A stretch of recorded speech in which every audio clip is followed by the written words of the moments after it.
J'ai apporté une chaise roulante de 2500 € au père de mon mari après son opération. Au dîner, il m'a regardé droit dans les yeux et m'a dit « Rends-la. Je préfère ramper plutôt que de devoir quoi que ce soit à une traînée. » Tout le monde a ri, même mon mari. J'ai débarrassé les assiettes, repris la chaise et suis parti sans un mot. Le lendemain matin, leurs caméras de sécurité ont filmé quelque chose qu'ils ne pourront jamais expliquer. Lorsque j'ai épousé Lucas, je savais que je n'étais pas à ma place dans cette famille.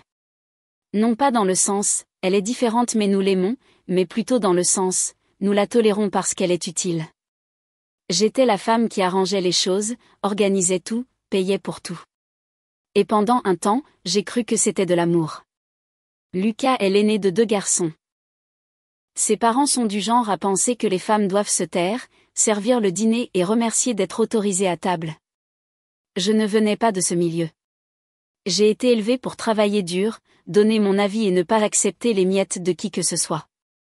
Mais j'ai fait des compromis pour Lucas, pour la paix. Son père, Jean-Pierre, ne m'a jamais aimé.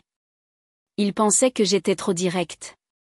Il a dit un jour à Lucas, « Tu n'as pas épousé une femme, tu as embauché une gérante. » Je l'ai entendu une fois derrière la porte. Lucas n'a rien dit.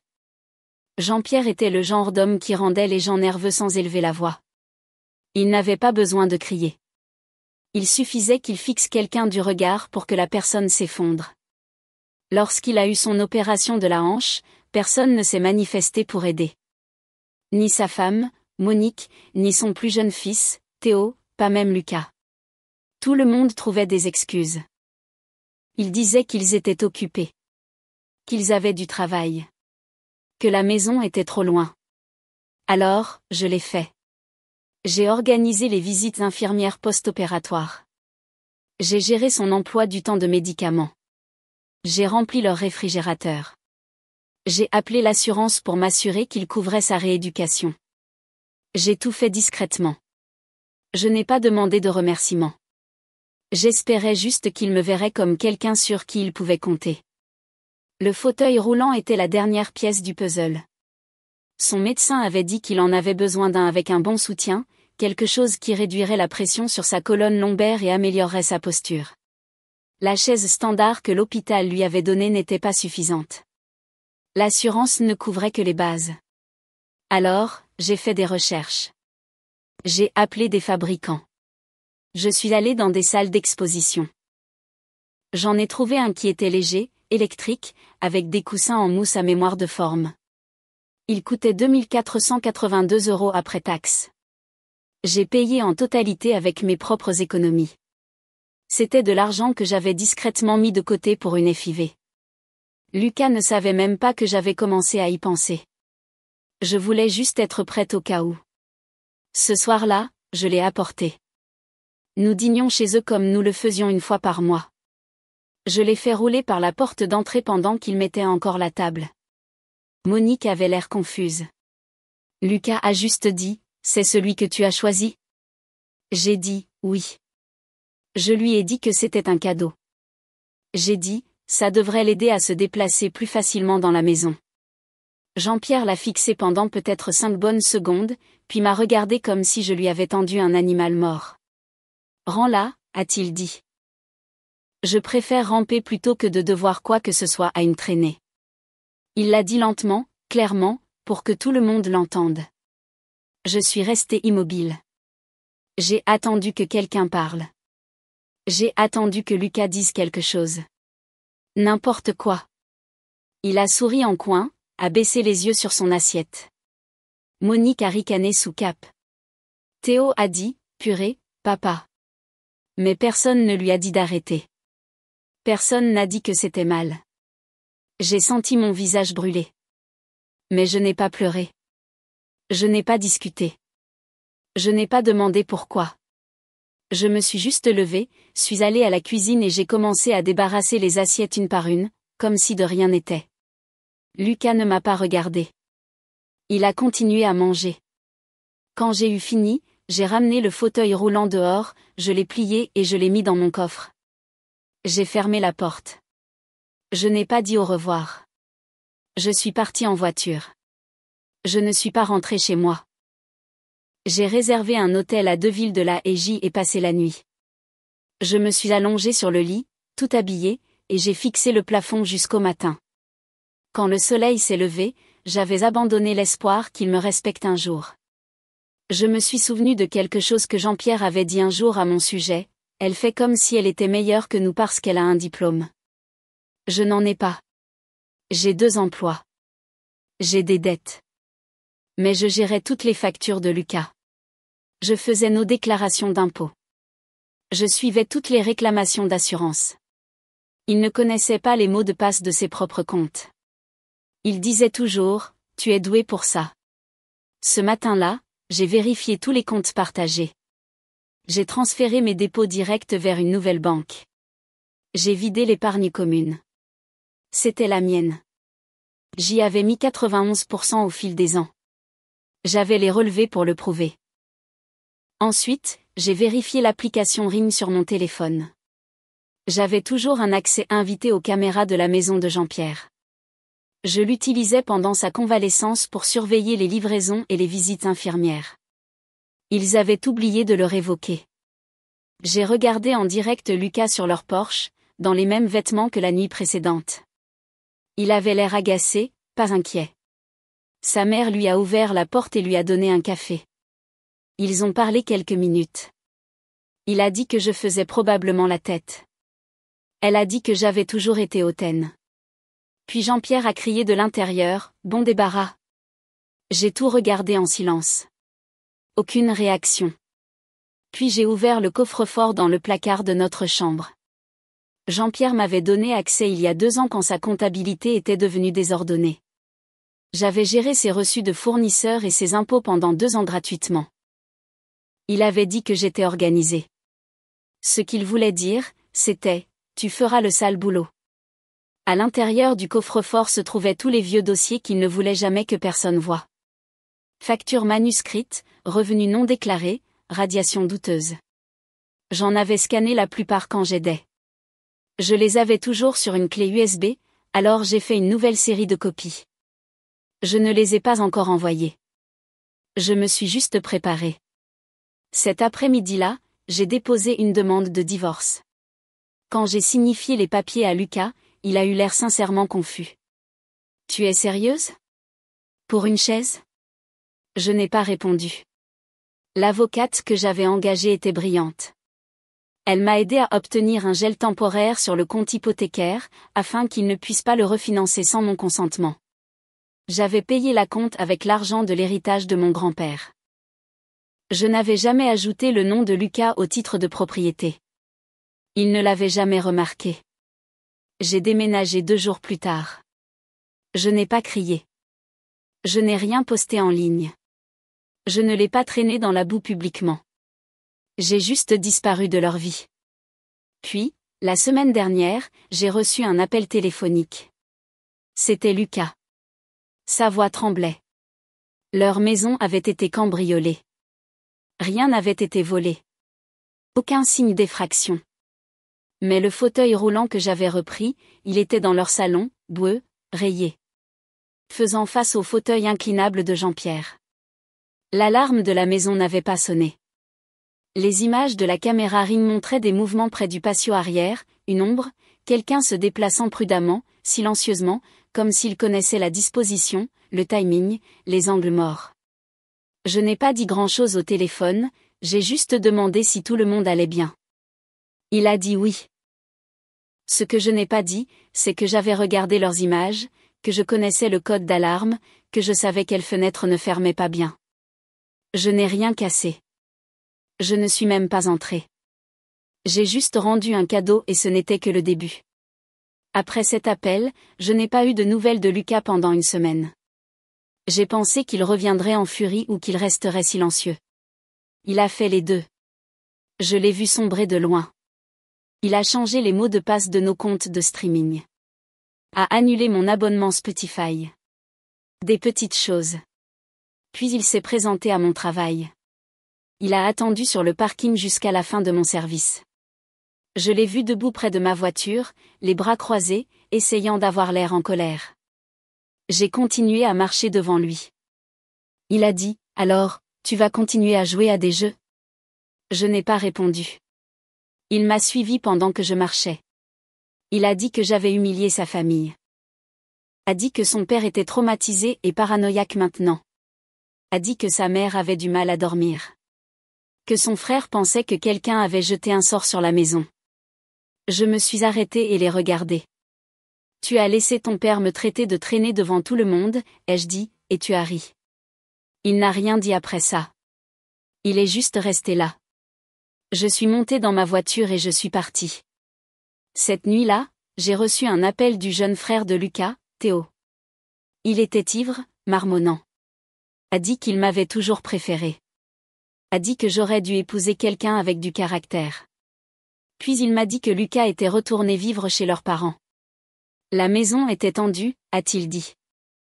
Jean-Pierre gardait une batte près de la porte. Ils avaient couvert la caméra avant avec du ruban adhésif. Ils avaient débranché le système Ring. Monique a brûlé de la sauge. Ils pensaient que quelqu'un venait pour eux. Je n'ai rien dit. Je l'ai juste laissé divaguer. Une semaine plus tard, la lettre de l'administration fiscale est arrivée. Pas pour moi, pour eux. Je n'avais pas envoyé les documents fiscaux directement. Je les avais donnés à quelqu'un d'autre, une ligne téléphonique anonyme. Je savais comment faire pour que cela ne puisse pas être retracé. J'avais pris des captures d'écran, enregistré mes propres emails professionnels avec Jean-Pierre, sauvegardé des copies de paiement qui ne correspondaient pas au relevé bancaire. Rien de faux, juste la vérité. Je ne m'attendais pas à ce que l'audit frappe si vite, mais ça a été le cas. Jean-Pierre a essayé de blâmer son comptable, moi il a dit que j'avais dû tout gâcher, mais je n'avais rien signé. J'avais accès, mais pas le contrôle. Il n'avait jamais rien déposé par mon intermédiaire. J'avais juste organisé son désordre. Maintenant, il recevait des lettres, des emails, des appels. Un homme qui avait passé des décennies à frauder le système était soudain sous un microscope et il paniquait. Il a appelé Lucas et lui a dit de me faire arranger ça. Lucas m'a envoyé un SMS, on peut parler? Je n'ai pas répondu. Il en a envoyé un autre, tu détruis des vies pour une blague. J'ai répondu, tu as détruit un mariage pour ton silence. Puis je l'ai bloqué. 3 jours plus tard, quelqu'un a essayé de s'introduire dans mon nouvel appartement. Ils ne sont pas entrés. La porte était renforcée, mais la tentative était maladroite. Serrure rayée, empreinte boueuse. Quelqu'un avait essayé de forcer le loquet avec un tournevis. J'avais mes propres caméras. Des nouvelles, des meilleures. L'homme sur les images portait des gants et un sweat à capuche. On ne pouvait pas voir son visage, mais j'ai reconnu sa démarche. J'ai reconnu la façon dont il frappait le paillasson. Lucas faisait toujours ça. Une petite manie nerveuse. Un coup de pied sur le bout du pied avant d'entrer m'avait toujours agacé. Je n'ai pas appelé la police. J'ai fait une autre sauvegarde des images. Je l'ai envoyé à mon avocate, juste au cas où. Puis j'ai fait quelque chose que je n'aurais jamais cru faire. J'ai appelé Théo. Il a répondu tout de suite. Il a eu l'air surpris. J'ai demandé si Lucas avait bu dernièrement, s'il avait été en colère. Théo a dit oui. A dit qu'il était bizarre. A dit qu'il disparaissait certaines nuits et revenait en sueur, paranoïaque. Il m'a demandé si j'allais bien. Je n'ai pas répondu. Cette nuit-là, j'ai déposé un autre colis chez eux. Pas de mots, juste une petite boîte. À l'intérieur, les papiers de garantie du fauteuil roulant, une liste imprimée des coûts détaillés, et une photo, une image granuleuse de leurs propres images Ring. La nuit où la chaise est revenue. Jean-Pierre m'a appelé le lendemain matin. Il n'a pas crié. Il ne m'a pas insulté. Il a juste dit, « Qu'est-ce que tu veux ?» Je n'ai pas répondu parce que ce n'était plus ce que je voulais. C'était ce qu'il commençait à craindre. Après l'appel de Jean-Pierre, les choses sont devenues calmes. Trop calmes. Pas de SMS, pas de mail, pas de visite surprise, pas de surprise au travail. J'ai arrêté de recevoir des alertes de leurs caméras de maison. J'ai pensé qu'ils avaient enfin réalisé qu'ils étaient dépassés. Mais je me suis trompée. 2 semaines plus tard, j'ai reçu une lettre par la poste. Non tapée, manuscrite, désordonnée, en colère. Elle ne venait ni de Jean-Pierre ni de Lucas. Elle venait de la mère de Lucas, Monique. Elle me disait que je déchirais une famille. Que son mari tombait malade à cause du stress. Que l'administration fiscale s'intéressait maintenant à une deuxième entreprise que Jean-Pierre avait gardée cachée, quelque chose dont elle ne savait même rien. Elle a écrit que j'étais froide, impitoyable, vindicative. Mais ensuite, en bas, en lettres désordonnées, elle a supplié. Elle m'a demandé d'arrêter. Elle a dit que Jean-Pierre avait eu des douleurs à la poitrine la nuit précédente. Que les médecins l'avaient averti de rester calme. Elle n'a pas dit pardon. Pas une seule fois. Pas pour l'insulte. Pas pour avoir ri. Pas pour avoir élevé un fils qui est resté là à regarder. Elle a juste supplié pour le calme. Et cela m'a dit tout ce que j'avais besoin de savoir. Il s'effondrait. Et Lucas ? On ne le voyait nulle part jusqu'à ce qu'un matin, je reçoive une alerte de mon ancien compte iCloud, un que je n'avais pas touché depuis plus d'1 an. J'avais oublié qu'il était toujours connecté au MacBook partagé de notre ancienne maison. Il ne l'avait pas effacé et là, il y avait un fichier PDF intitulé « Option contrat de mariage Mars Brouillon ». Je l'ai ouvert. C'était un document scanné, pas le nôtre. Celui de son frère, Théo, et de sa petite amie. Il s'avère que Lucas avait aidé Théo à rédiger un contrat de mariage avec un ami avocat. Quelque chose pour protéger les actifs familiaux. Sauf que j'ai trouvé quelque chose enfoui profondément dans les notes de référence du brouillon. Une mention d'un trust d'héritage familial que Jean-Pierre avait mis en place il y a des années.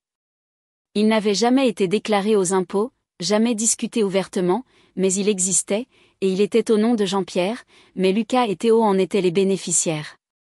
C'est là que j'ai compris. Il ne s'agissait jamais du fauteuil roulant, ni de la blague, ni même du silence. Il s'agissait de protéger ce qu'ils pensaient être à eux. C'est pourquoi ils ont paniqué quand l'administration fiscale a commencé à fouiner. Parce que si l'audit trouvait ce trust, si les mauvais chiffres apparaissaient, ils seraient tous impliqués. Et ils savaient que j'avais des copies, des feuilles de calcul, des années de dossiers, même des registres manuscrits du garage de Jean-Pierre. Je les avais tous scannés, certains avec sa signature, certains avec des dates et des sommes d'argent qui ne correspondaient jamais au livre. Je ne les avais pas encore envoyés. Je les gardais. Je voulais voir qui essaierait de nettoyer le désordre en premier. 3 jours plus tard, quelqu'un l'a fait. Une avocate a contacté mon avocate. Elle a demandé si nous serions ouverts à une résolution privée. Pas de tribunal, pas d'administration fiscale, juste un accord propre et une clause de confidentialité. Elle n'a pas dit d'où elle venait, mais elle a fait référence au trust. A dit qu'il avait été accidentellement exposé. Ils offraient de l'argent, pas beaucoup, juste assez pour essayer de me faire partir. Je n'ai pas répondu. Au lieu de cela, j'ai fait une copie de tout ce que j'avais. Je l'ai stocké sur 2 disques durs. L'un, je l'ai donné à mon avocate. L'autre, je l'ai envoyé par la poste à quelqu'un qu'ils n'ont jamais vu venir, la fiancée de Théo. Elle et moi ne nous étions rencontrés que 2 fois, mais elle semblait intelligente, perspicace, le genre de femme qui lirait chaque ligne d'un contrat avant de signer quoi que ce soit. Je l'ai envoyé sans mots, juste une clé USB étiquetée « Demande avant de signer ». 2 jours après qu'elle l'a reçu, Théo m'a envoyé un SMS. « Pourquoi as-tu fait ça ?» Je n'ai pas répondu. Mais je savais qu'elle l'avait vu. Et je savais qu'elle poserait des questions. Et je savais que ce trust, celui qu'ils avaient tous gardé secret, était sur le point de devenir la seule chose qu'ils ne pouvaient plus cacher. Le SMS de Théo ne m'a pas ébranlé. Je savais que ça allait arriver. Mais c'est ce qu'il n'a pas dit qui m'a tout appris. Il n'a pas demandé si c'était vrai. Il n'a pas demandé ce que j'avais envoyé. Il savait déjà où elle lui avait déjà montré. C'était suffisant. Quelques jours plus tard, la mère de Lucas a rappelé. Je n'ai pas décroché. Puis sont venus les messages vocaux. L'un était en colère. Le suivant était tremblant, sa voix vacillant. Dans ce deuxième message, elle a dit qu'il rencontrait un deuxième avocat. Quelque chose à propos de la restructuration du trust. Quelque chose à propos de la fiancée de Théo menaçant de partir si on ne lui donnait pas une transparence totale. Puis elle a dit quelque chose d'étrange. Elle a dit, cela ne va pas seulement affecter les garçons.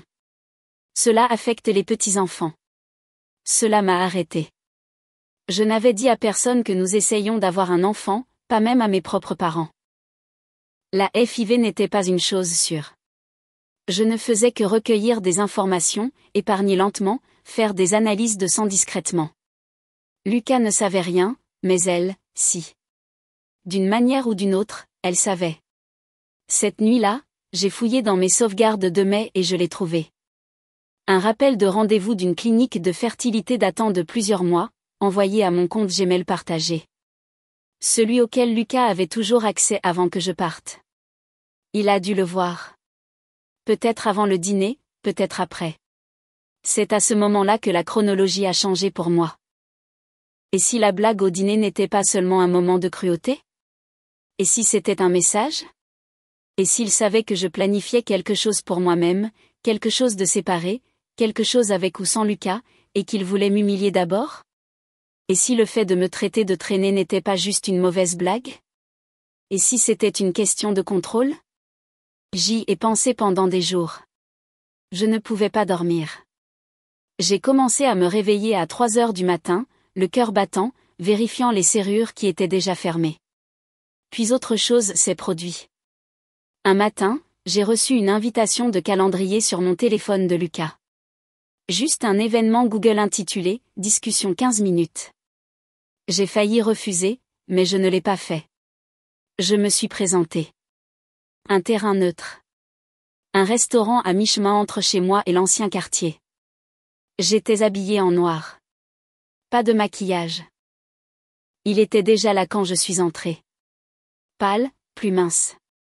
Il n'avait pas l'air de quelqu'un qui voulait gagner. Il avait l'air de quelqu'un qui avait déjà perdu et espérait garder un morceau de l'épave. Nous ne nous sommes pas serrés dans les bras. Nous ne nous sommes pas serrés la main. Il n'a même pas dit pardon. Il a juste dit, ils ont peur de toi. J'ai dit, ils devraient. Puis il a dit quelque chose que je n'attendais pas. Il a dit, ils vont me blâmer. Papa. Moi. Je n'ai pas répondu. Je l'ai laissé parler. Il a dit que sa mère voulait qu'il me convainque de signer quelque chose, qu'elle voulait que ce soit fait avant que l'audit de l'administration fiscale ne s'étende. Que Jean-Pierre avait commencé à parler de rayer Lucas pour protéger le trust. Puis Lucas a dit, j'ai fait une erreur. Je l'ai regardé. Il ne parlait pas de la blague. Il ne parlait pas du rire. Il parlait de moi. Il voulait dire que j'étais l'erreur. Qu'il pensait que je serais facile à faire taire. Que je plierais. Que je resterais. Et maintenant, j'étais la seule chose qu'il ne pouvait pas prédire. J'étais silencieuse mais pas partie. J'ai quitté ce restaurant sans dire un mot de plus. Sur le chemin du retour, j'ai reçu un message de la fiancée de Théo. C'était une seule phrase, merci de m'avoir dit la vérité avant que je n'épouse ce gâchis. Je n'ai pas répondu. Je n'en avais pas besoin. L'audit de l'administration fiscale a pris de l'ampleur. Ce qui avait commencé par quelques années de déclarations manquées s'est transformé en 2 décennies de revenus cachés, de contrats non déclarés et de paiements fictifs. L'entreprise de Jean-Pierre n'était pas seulement douteuse, elle était illégale. Il pensait que cela s'arrêterait à une amende, peut-être un plan de paiement, peut-être une tape sur les doigts s'il blâmait une ancienne comptable mécontente. Mais ils ont continué à fouiller. Le trust est apparu. Ils ont essayé de le nier, mais il était réel, actif et sous-déclaré. L'audit l'a lié à des propriétés, des véhicules et de l'argent qui ont circulé au fil des ans sans trace fiscale. La fiancée de Théo est partie discrètement, a déménagé ses affaires du jour au lendemain. Puis elle a envoyé une copie du contrat de mariage à l'avocat chargé de l'audit. Elle a mis en évidence la section que Lucas avait rédigée où il faisait référence à des actifs familiaux non divulgués publiquement. Il ne s'agissait plus seulement de cacher de l'argent. Il s'agissait maintenant d'intention, de planification, de fraude. Je n'ai rien envoyé de tout cela. Elle l'a fait de sa propre initiative et cela a compté. L'affaire est devenue criminelle. Jean-Pierre a été inculpé en premier, puis Lucas. Non pas pour ce que j'ai envoyé, mais pour ce qu'ils ont essayé d'effacer après avoir su que je l'avais. Documents antidatés, reçus détruits, journaux d'accès de leur logiciel de comptabilité familiale qui montraient quelqu'un se connectant pour ajuster d'anciennes entrées des semaines après mon départ. Ils n'étaient pas prudents. Ils ne s'attendaient jamais à ce que le monde les regarde de trop près. Ils avaient l'habitude de s'en tirer. Jean-Pierre a conclu un accord, a plaidé coupable pour éviter un procès. Il ne fera jamais de prison. Il est trop vieux, trop frêle maintenant. Mais ils ont saisi le trust, gelé les comptes, liquidé les actifs, la maison disparue, les véhicules disparus, l'entreprise fermée. Il vit maintenant dans un appartement d'une pièce. Sans ascenseur. Pas de chaise. Lucas n'a pas eu autant de chance. Son accord s'accompagnait d'une probation et d'un casier judiciaire. Crédit ruiné. Carrière terminée. J'ai entendu dire qu'il avait essayé de travailler dans un entrepôt le mois dernier. N'a pas pu passer l'enquête de moralité. Il m'a envoyé un email une fois. Il a dit, « Je n'aurais jamais cru que tu irais aussi loin. » Je n'ai pas répondu parce que je ne suis pas allé aussi loin. Ce sont eux qui l'ont fait. Sa mère a fait une dépression nerveuse pendant la 2e année de procédure. Pas médicale, juste émotionnelle, le genre qui réduit les gens en miettes. Elle a arrêté de parler à ses amis. A déménagé chez sa sœur à 3 départements de là. Je n'ai rien entendu depuis. Théo est resté silencieux. Pas de réseaux sociaux, pas d'appels. Je suppose qu'il attend que tout se tasse. Peut-être pense-t-il qu'il se reconstruira un jour. Mais les gens se souviennent, leur nom est empoisonné maintenant.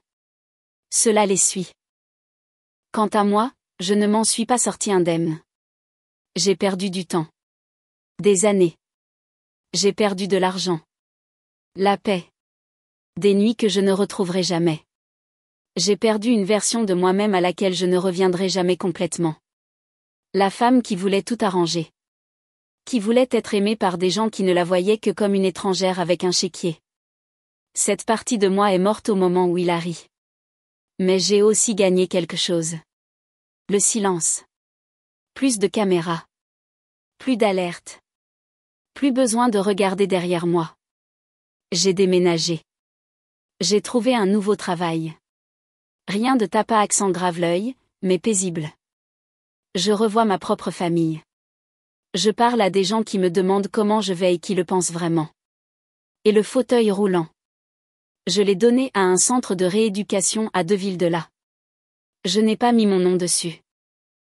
Je l'ai juste laissé à l'accueil avec un reçu et une note, donner ceci à quelqu'un qui préférerait ramper plutôt que de devoir quoi que ce soit à la mauvaise personne. Ah, donc l'histoire se termine là, avec le retour de la chaise, la chute de la famille et la reconstruction de la narratrice. C'est une conclusion puissante. Il n'y a pas de suite à proprement parler, l'histoire se termine sur ces mots, montrant la fin de son cheminement et de celui de la famille de son ex-mari. C'est une fin assez complète pour l'histoire, qui boucle la boucle avec le fauteuil roulant et montre les conséquences de leurs actions.